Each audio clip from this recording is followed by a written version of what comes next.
Basahin ko lang po tong ano ha. Salamat Panginoon at syempre sa aking Holy Spirit. Dito na ako, dito sa 10. Halika at ipakikita ko sa iyo ipapakita ko sa iyo ang babaeng nakakaisang dibdib ng kordero. Nilukuban ako ng espiritu at inihatid ako ng anghel sa ibabaw ng isang napakataas na bundok. Ipinapakita niya sa akin ang Jerusalem. Mag-react siya dyan sa sa 10. Sa Jerusalem na lungsod na bumababa mula sa langit, buhat sa Diyos. Nagliliwanag ito dahil sa kaningningan ng Diyos, kumikislap na gaya ng hiyas na hasping sinlinaw ng kristal. Ang pader nito'y makapal at mataas at may 12 pinto. Bawat isa ay may bantay na anghel na kasulat sa mga pinto ang pangalan ng 12 lipi ng Israel. 3 ang pinto ng bawat panig. 3 sa silangan, 3 sa timog, 3 sa hilaga, at 3 sa kanluran. Ang pader ng lungsod ay may 12 saligang bato at nakasulat dito ang pangalan ng 12 apostol ng Kordero. Amen po. Tingnan mo to. Yung 12 lipi. Tayo divide by 3. 12 divide by 4 pala. Tapos bawat pinto ay merong tatlo ba? Tatlo lang. Yung mula sa lipi. Itong lipi mula sa lipi ni Israel, ni Judah, ni Jacob, ni Ruben. Sino pa ba 'yon? At marami pang iba. Sila Dan, si Benjamin, yun, marami pang iba. At nahati sila sa tagtatatlo sa 4. Sa 4 na pinto. Oh, tingnan mo, nandito oh.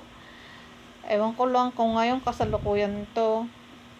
O kasi tayong lahat ay nagmula sa iba't ibang lipi. Nagmumula tayo sa iba't ibang lipi. Kung kanino tayo nagmulang lipi, ayun. Doon sa pinanggalingan nating noon pa kina anak ni Noe na tatlo rin. Oh. At tayo nahati-hati sa iba-ibang lipi. Tapos meron sa silangan 3, sa timog 3, sa hilaga 3, sa kanluran 3, oh, di ba? Tapos ang mga pader ang 12 saligang bato at nakasulat dito ang pangalan ng 12 apostol ng Kordero. Kung ito'y noon pa, ay ito yung mga nakalista dito. Ay itong sa kasalukuyan, maghanap pa ang Panginoon kung sino-sino yung mga nagmumula sa lipi. Nagmumula sa lipi meron na siyang nahanap na galing sa iba-ibang kanluran, hilaga, timog, silangan. Doon. Ito yun, no? Yung mga binayayaan dati ng lupain ng Panginoon. Ito sila, mga nagmumula sa noon-noon pang mga lipi, yung sa kasalukuyan. Kung sino-sino ang mga napili ng Panginoon. Kung sino-sino ang nagmumula sa iba't ibang lipi, sa 3 lipi na galing kay Noah, na si Sem, si Japet, at saka sino yung isa? Hindi ko makaano yung isa eh. Basta 3, di ba? 3 yung anak ni si Cam ba yun? Anak ni, nag-react tuloy yung Holy Spirit ko. Ito, hati-hatiin sila sa 3 by 4. Oh. Silangan, hilaga, timog, kanluran. Oh, di ba? Tapos, ang pagparusa din ng Panginoon, hindi sa silangan, hindi sa kanluran, hindi sa timog, hindi sa ano ba yun? Sa hilaga. Nakasulat din yun sa Isaias yun eh. Darating siya para parusahan ang bawat bansa. Oh, di ba? Yun yung mga ito yung sa apat na ano sa bali tatlo. Ito.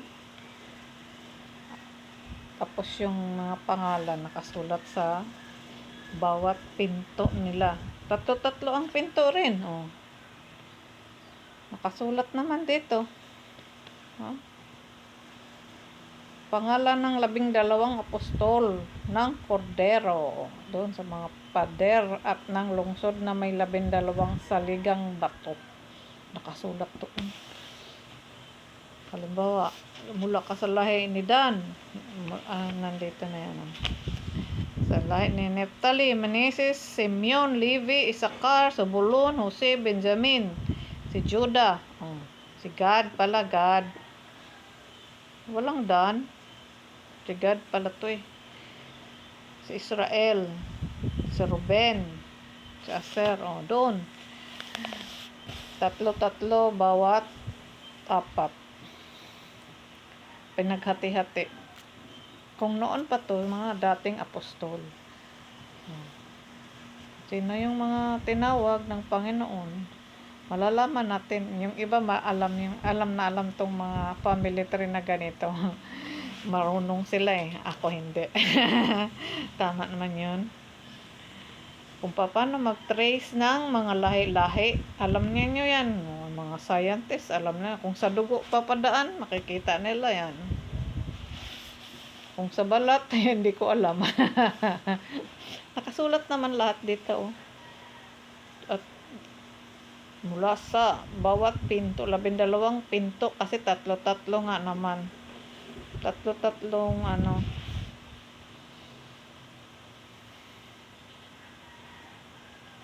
Tsaka may bantay ng mga anghel. Di ba? Bawat pinto, may mga bantay na anghel. Nakasulat Nakasulat sa mga pinto ang pangalan ng 12 lipi ng Israel. 12 lipi ni Israel. Kaya, sino yung mga tinawag ng Panginoon? Malalaman talaga natin yun. Kung nakompleto na yun o ano. Pag nakompleto, hindi ko alam kung anong mangyayari sa atin. Baka mag-umpisa na. Kaya dapat magbago na tayo. Tanggapin natin ang Panginoon para ang biyaya na itatalaga niya sa bawat isa sa atin ay yung tatak ng espiritu. Bagong espiritu, bagong puso. Yun yung tatak. Tatak.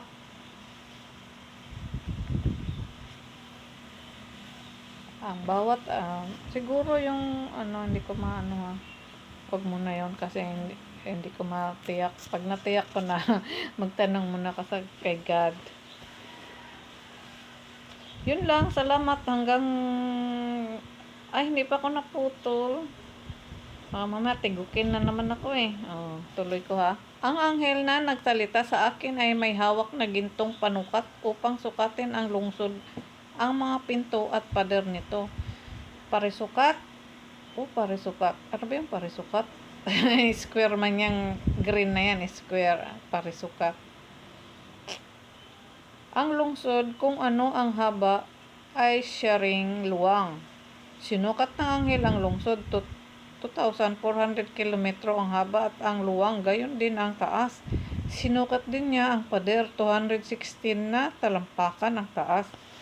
Ayon sa panukat na dala ng anghel, batong haspe ang pader at ang lungsod ay lantay na ginto, makinang na parang kristal. Nahihiyasan ng lahat ng uri ng mahalagang bato ang saligan ng pader. Haspe ang una, sapero ang ikalawa, Calcedonia ang ikatlo, Esmeralda ang ikaapat. Ito yung apat na kulay. Haspe, Esmeralda, sapero, Calcedonia. Yung apat na bato. At ang ikaapat, Onese ang ikalima, marami pala. Onese, Cornelia ang ika-6, Crisolito ang ikapito, Berilio ang ikawalo, Topacio ang ikasyam, Cresopaso ang ika-10, Jacinto ang ika-11, Amastisya ang ika-12, Perlas ang 12 pinto, bawat isa'y yari sa isang perlas. Ang 12 pinto yari sa isang perlas. Lantay na ginto ang lansangan ng lungsod at kumikinang na parang kristal. Nag-react siya dyan sa 21. Tapos, napansin ko na walang templo sa lungsod sapagkat ang Panginoong Diyos na makapangyarihan sa lahat at ang Kordero ang pinakatemplo roon. Hindi na kailangan ang araw o ang buwan upang liwanagan ang lungsod. Nandito yung Holy Spirit ko sa lungsod. Nagpakita siya ngayon. Pagkat ang kaniningan ng Diyos ang nagbibigay liwanag doon at ang Kordero ang siyang ilawan. Sa liwanag nito'y lalakad ang lahat ng tao at dadalhin doon ng mga hari sa lupa ang kanilang kayamanan. Mananatiling bukas sa buong maghapon ang mga pinto ng lungsod, sapagkat hindi na sasapit doon ang gabi. Dadalhin sa lungsod ang yamat dingal ng mga bansa. Alam mo? Ngunit hindi makakapasok doon ang anumang bagay na marumi. Tandaan natin, mga bagay marumi na paningin sa paningin ng Diyos. Ang sino mang gumawa ng kahihiyan at ang mga sinungaling, yaon lamang may mga pangalang nakasulat sa aklat ng buhay na iingatan ng Kordero ang makapasok sa lungsod. Ipapakita rin sa akin ng anghel ang ilog nang nagbibigay buhay. Ang tubig nitong sinlinaw ng kristal ay bumubukal sa trono ng Diyos at ng Kordero at umaagos sa gitna ng lansangan ng lungsod na magkabilang panig ng ilog na may punong kahoy na nagbibigay buhay. Ang bunga nito'y iba-iba bawat buwan at nakalunas ng sakit ng mga bansa ng mga dahon nito. Walang masusumpungan doon na anumang sinumpa ng Diyos. Matatagpuan sa lungsod ang trono ng Diyos at ng Kordero at sasabihin siya ng kanyang mga lingkod. Makikita nila ang kanyang mukha at masusulat sa kanilang noo ang kanyang pangalan. Dooy walang gabi at hindi na sila nangangailangan ng mga ilawan o ng liwanag ng araw pagkat ang Panginoong hari sila magpakailanman. Hari sila. Marami no? Maraming hari. Diyos ang magiging ilaw nila at maghahari sila magpakailanman. O, kita mo, pangako dito, magpakailanman. Nag-react siya dito. Dito sa 3. Walang masusumpungan doon na anumang isinumpa ng Diyos. O, nag-react siya dyan. Kasi bawal makapasok doon na doon sa mga mga lipi na napili na doon, no? Nakasulat naman dito. Yung mga bato. Ang mga pinto ay puro perlas. Saan ka ba doon? High-tech. Ang yaman-yaman ng Panginoon natin, di ba? Dadalhin sa lungsod tapos hindi na kailangan ng ilaw dahil siya na yung magliliwanag sa lahat, sa bawat sulok. Bawal ang mga marurumi. Naku po. Sino mang gumawa ng kahihiyan, bawal doon. Bawal, hindi na makakapasok. Hindi ka makakapasok talaga doon. At hindi nakasulat ang pangalan natin. Paano pag hindi nakasulat? Hindi kasi natin tinanggap, no? Hindi natin tinanggap ang Panginoon pag dumating yung panahon na to. Kaya dapat ngayon pa lang, para pa naman siyang kidlat kung dumating. Kisap mata lang kung dumating ang Panginoon. Magniningning ang bawat isa. Kung nagniningning ang Panginoon, lalo tayo rin magniningning kung tayo makakasama dito. Dito sa nakasulat sa pahayag. Sa pahayag sa Bagong Jerusalem. Ang daming mga bato, klase-klase ng bato.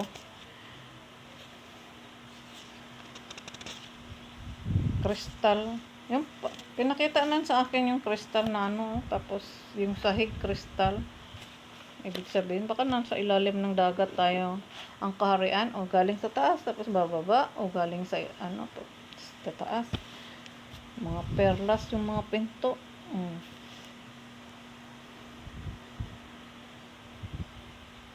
216. Andi, ang laki, no? Malaki nito, ang sukat din niya. Pero pag marami tayo, pwede naman ang Panginoon magkagawa ng paraan. Pag masobrahan ng ito, sukat dito, siguro maliit pa to. Sa dami na ngayon ng tao at nagbalik lahat sa Panginoon, ma-expand yan.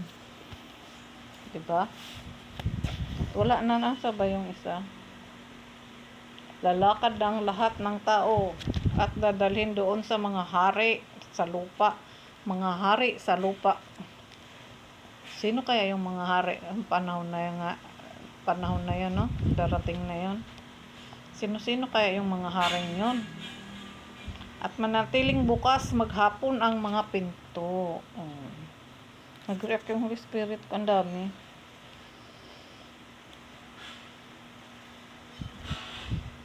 Wala na tayong hahanapin pa doon dahil kompletos, ricados.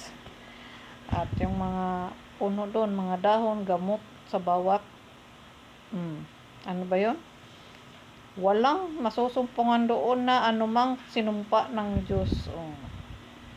Kaya kasi lilinisin, malinis talaga, dapat talaga tayong magbago tayo talaga. Lilinisin niya talaga tayo lahat bago tayo biyayaan ng bagong espiritu, bagong maging bagong anyo tayo. Tapos lahat magniningning tayo doon sa isang bagong Jerusalem.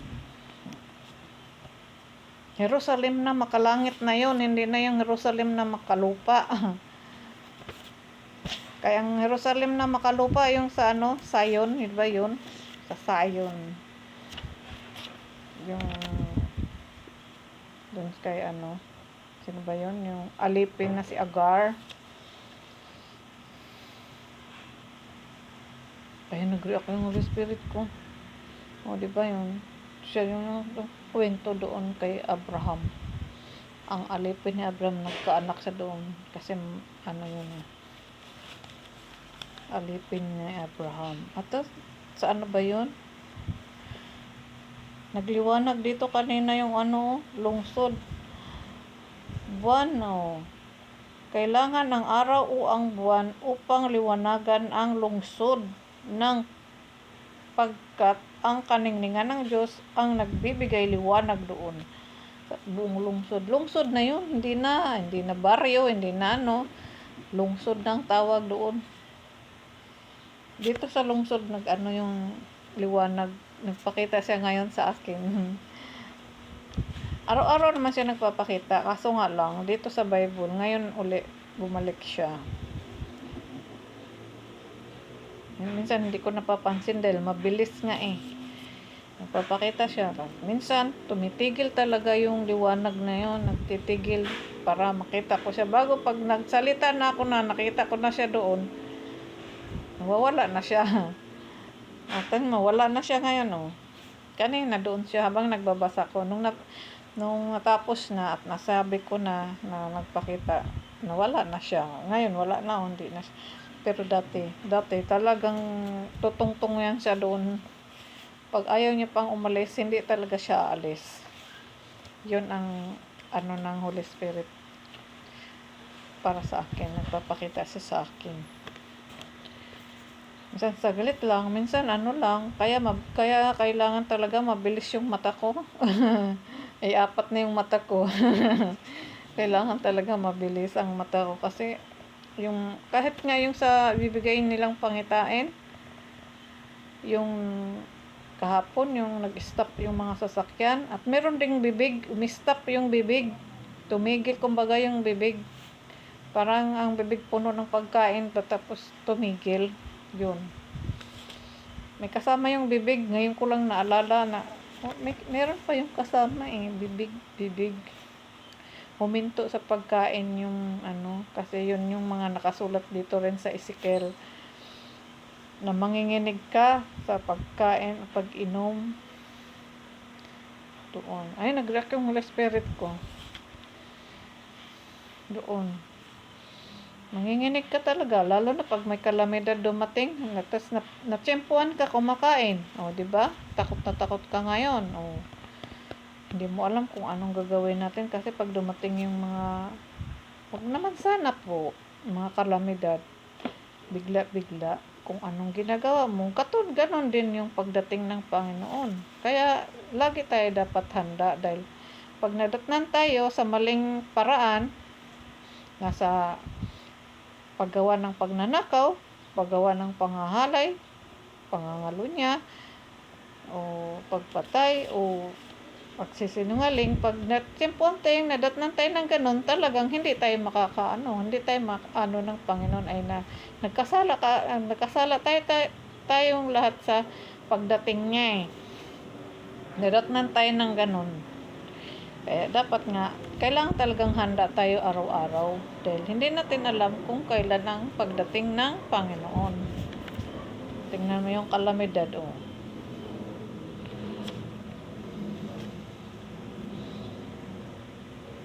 Ayun.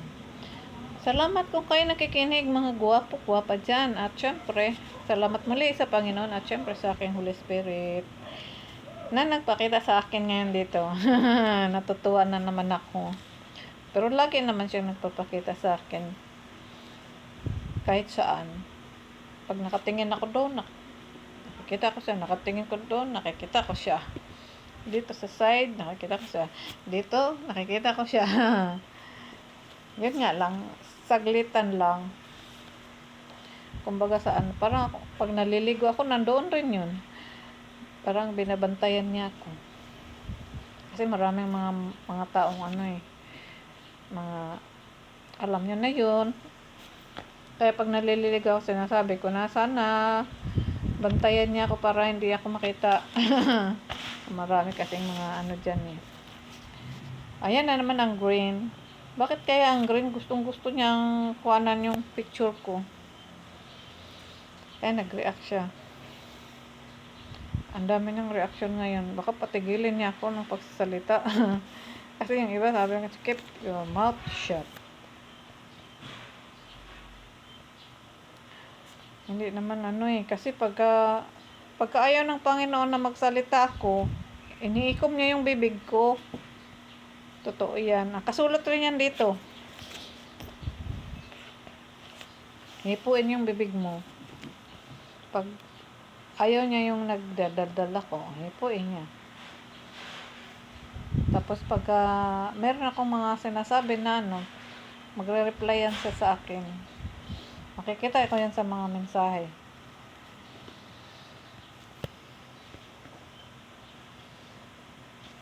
Yun lang, mga gwapo-gwapa. Salamat sa inyo. Salamat muli, Panginoon. At syempre sa aking Holy Spirit. Kung kayo naniniwala, nasa sa inyo pa rin. Siya naman ang tawag sa akin, hindi kayo. Kayo lang naman ay makikinig. Kung makikinig kayo at kung hindi naman, wala rin akong magagawa. Baka matulad tayo sa panahon ni Noe na ang tagal na niyang panahon gumawa ng tapos yung mga tao nag-happy-happy. Kain nandito, kain doon, tapos hindi siya pinapakinggan, binabaliwala. At ngayon, iba naman ang paraan ng Panginoon. Andun pa rin yung mga propesiyang binibigay niya sa akin, nandoon pa rin lahat. Yung mga propesiyang ginawa niya dati, nandito, pinapakita niya pa rin sa akin, yung mga usok, yung mga sunog, yung mga baha, yung malaking alon, pinakita niya sa akin dati. Yung pagkatapos ng baha, nakita ko yung mga kalat na pinakita niya sa akin.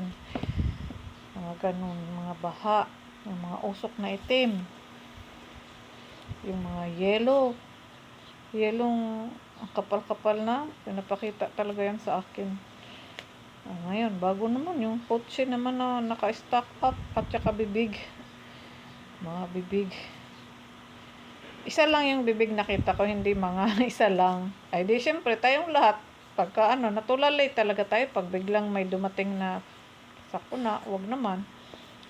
Talagang tayo na matulalay dahil sa natakot o nabigla o ano, depende sa atong maging reaksyon natin. Ang iba na hindi natin alam, napaihi, napaano, o nasa CR, o iba-iba kasi yan eh. Ang mga aksidenteng pag may dumating na mga ganyang kalamidad, naliligo ka. O, yung iba nagluluto, o depende sa panahon eh. Kahit anong klaseng panahon yan, pag dumating yan, nadatnan tayo ng ganon ang ating ginagawa, o di ba?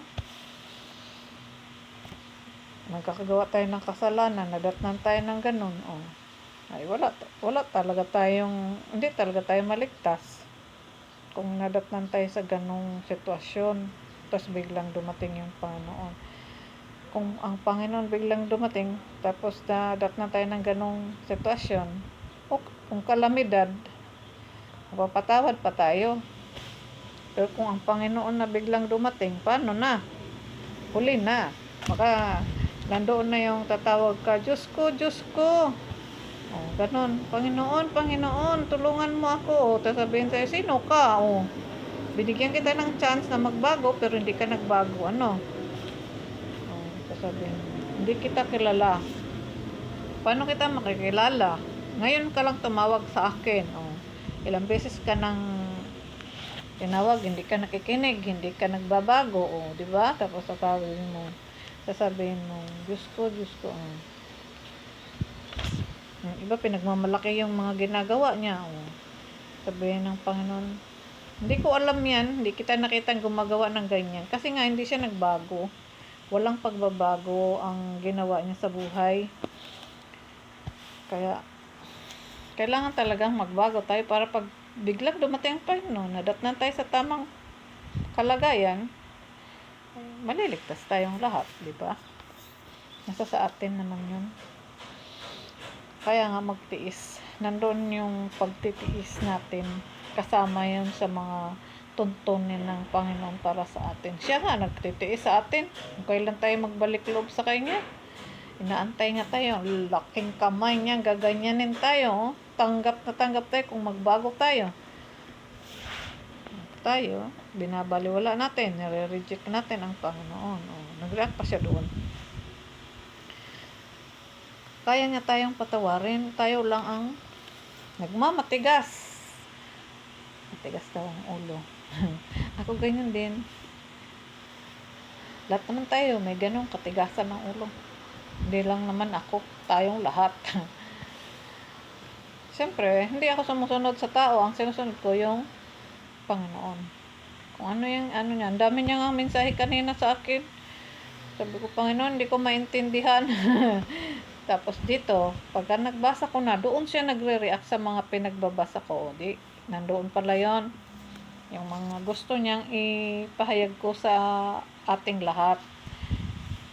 Yung mga gusto niyang marinig nating lahat. Kaya doon. Kaya ngayon pa lang, magbago na tayo dahil hindi natin alam kung kailan darating ang Panginoon at walang makakahula. Pero nakapakita niya sa akin, pakita niya sa akin, tapos hindi na ako makaano sa social media. Hindi ko alam paano ko may papahayag yung ganon mga bigla-bigla. Minsan maaga. Yung mga lindol nga ilang hanggang ngayon mayroon pang shaking ang pag nagpipray ako, meron pa. Mahina na nga lang, hindi na yung minsan talagang umaano ko. Ano ba to? Parang sinasadya ko ba to? Hindi naman ako nagsasadya. Talagang umaano yung ano ko. Katawan ko. Umuugoy. Kumbaga, parang dinuduyan ka. Hanggang ngayon naman, may mga lindol pa, di ba? Kung saan-saan. Mahina nga lang. Hindi naman sinabi sa akin ng Panginoon, may lindol sa ganitong lugar. Wala. Wala siyang ginanon. Nag-react tuloy siya. Totoo naman, wala man siyang sinabing ganun. Kaya nga, sa Hilaga, sa Timog, sa Kanluran, ano pa ba yun, sa Silangan, di ba? Darating ang puot ng Panginoon, hindi ang puot o ang kaligtasan niya para sa atin. Darating siya sa bawat sulok ng mundo. Pag-isahin na naman niya tayong lahat, pero nasa sa atin pa rin. Ang dami-dami ko nang sinabi, ang dami ng reaksyon ng Holy Spirit ko. Salamat po. Huwag tayong mag-away-away. Huwag nating gawing paligsahan ang mga kautusan ng Panginoon. Magagalit siya sa atin. Lalo tayong ginagawa nating sugal ang mga kautusan ng Panginoon. Wala na kayong, ang tao ginagawa na nilang paligsahan para yung mga yaman nila. Gusto nilang i-dul-dul dyan sa mga ganitong mga palaro na sagrado. Wala talaga yan silang mga Pag pinarusahan tayo ng Panginoon, ako, ewan ko sa inyo, binigyan na nga tayo ng warning, Tingnan mo siya nilalapastangan niyo ang aking pangalan. Kaya daw siya naparito para niya yung pangalan niya. Yung iba kasi, yung pangalan ng Panginoon. Kahit anong nakalagay dito, Panginoon pa rin natin yan siya. Kahit iba-iba lang nga ang katawagan natin. Ang iba kasi nilalapastangan Maraming ganon. Kasi iba-iba nga naman ang interpretasyon ng pinapasulat dito ng Panginoon. Inuutusan niya ang mga apostol dati. Tapos ngayon, lapastanganin niyo yung pangalan ng Panginoon. Di ba? Yung mga gumagawa nun, kawawa yan sila. Darating ang panahon, ewan ko lang kung anong gagawin sa inyo ng Panginoon. Wala kayong pagpapahalaga sa mga sagradong salita, sagradong mga bagay. Wala namang bagay, salita lang ng Panginoon nakasulat dito. Nilalapastangan yung pangalan ng Panginoon, di ba? Kaya pinabasa niya yung sa akin, yung nandito dito ba yun? Sa pahayag o sa sa Ezekiel.